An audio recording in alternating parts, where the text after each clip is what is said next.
Eee, nggak ketemu, itunya, apa namanya, penjelasan yang paling sederhananya. Jadi saya coba deh.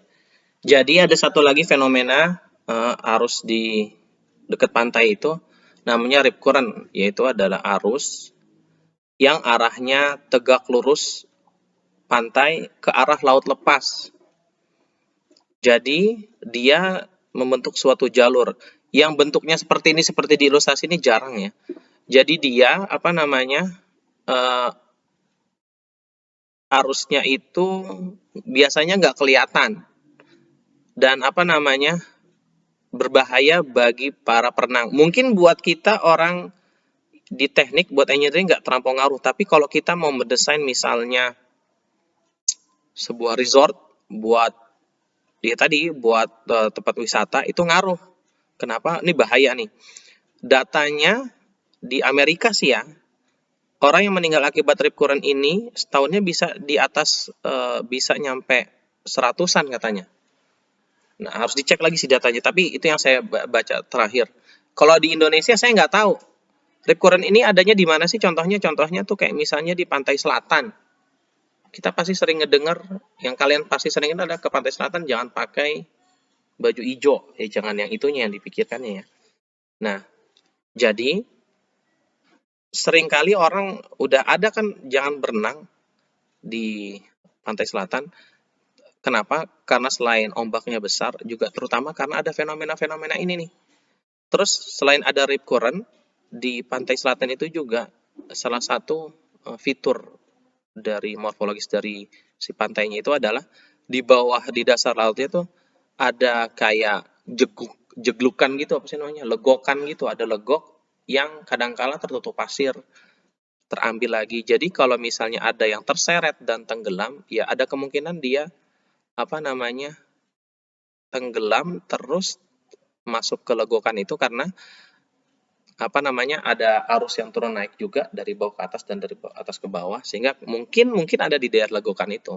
Makanya sering saya coba aja cari berita, sering banget kasus apa namanya, orang meninggal, anyut gitu, terus nggak ketahuan di mana jenazahnya. So, harus hati-hati terhadap rip current ini. Nah, terus apa namanya, jadi kalau kita konsisten harus mikir, apa sih yang menyebabkan rip current ini? Biasanya rip current ini terjadi nih kalau misalnya tadi ada modelnya ada sandbar. Sandbar itu adalah jadi di daerah breaking zone itu antara pantai dengan breaking zone tuh ada satu tumpukan pasir yang lebih tinggi. Jadi dia belum ke pantainya ya. Nih ilustrasinya nih. Ada sandbar, ada dataran, ada dasar laut yang cukup tinggi. Oke, tapi belum sampai pantai, jauh di daerah pantai sehingga dia apa namanya? Sehingga gelombang yang datang itu ketika dia di sandbar kan dia breaking, ya kan? Jadi dia udah breaking dulu sebelum di apa namanya? Sebelum breaking di break zone-nya. Nah, karena ada sandbar ini si wave-nya itu naik tinggi apa namanya? Tinggi itunya, tinggi apa namanya? Tingginya makin meninggi gitu, Maaf. Nah, karena ada perbedaan ketinggian itu, terus dia jalan ke daerah pantainya, oke. Dari sana terciptalah perbedaan tekanan karena perbedaan tinggi gelombang tadi akibat ada sandbar ini. Oke? Nah, seperti yang tadi di video sebelumnya bahwa perbedaan tekanan itu menyebabkan arus laut.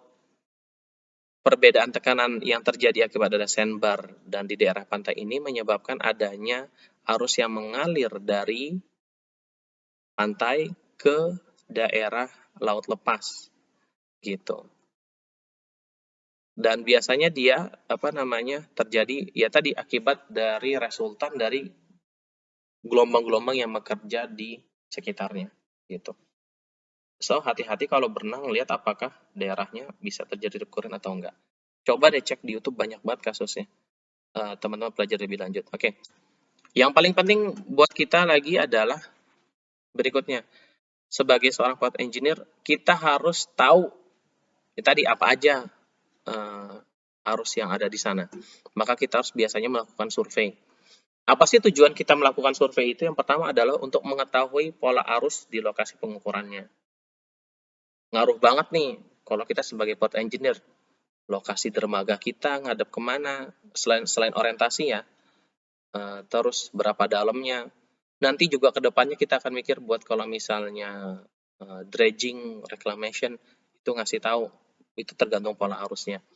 Untuk mengetahui pola arusnya. Kedua, untuk mengetahui dominansi. Yang paling dominan di satu daerah itu arus apa? Arus pasut ke atau arus non-pasut.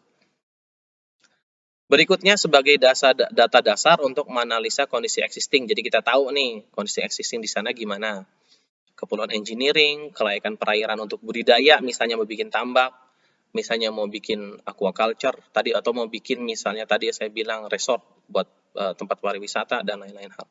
Sebagai data untuk validasi model matematik, kayak dipelajarin di workshop Dev 3D bahwa ya model matematik kita harus kita validasi dengan data pengukuran di lapangan.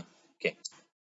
Ada dua metode pengukuran arus. Yang pertama adalah metode Euler dan yang kedua adalah metode Lagrange. Paling mudahnya adalah ini. Metode Euler adalah metode di mana kita mengukur arus pada lokasi yang tetap. Jadi alat pengukur itu kita taruh di satu titik, dan dia mengukur di titik itu.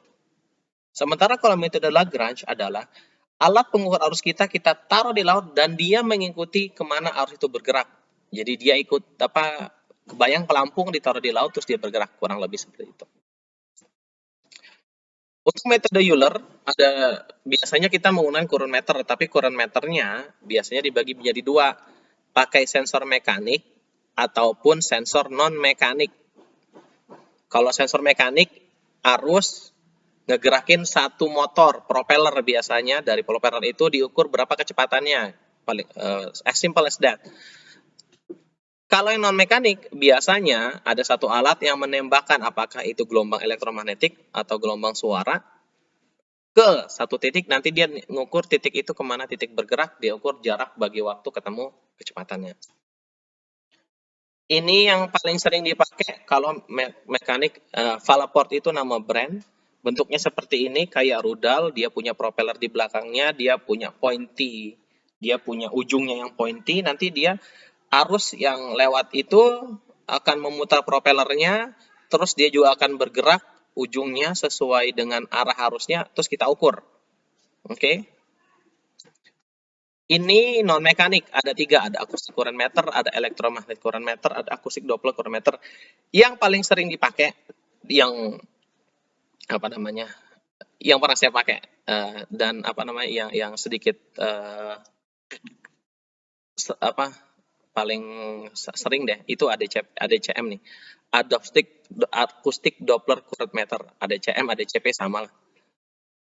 Nah, ADCM itu ada 3, ada yang direct reading, ada yang hull mounted, ada yang mooring ADCP.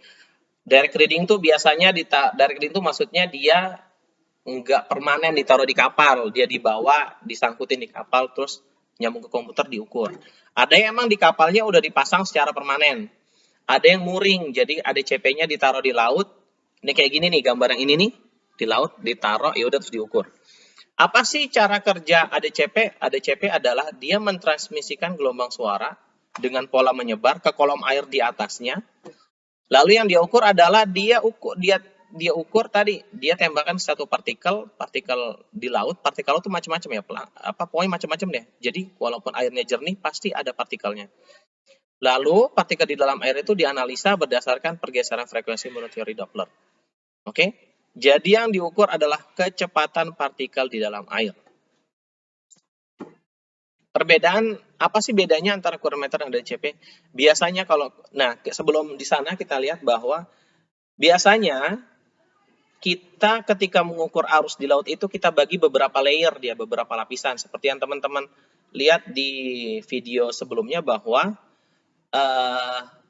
kalau arus laut itu dari permukaan sampai dasar itu beda-beda. Dia punya profil, bahkan dia punya arah yang berbeda-beda akibat ada Ekman layernya tadi itu.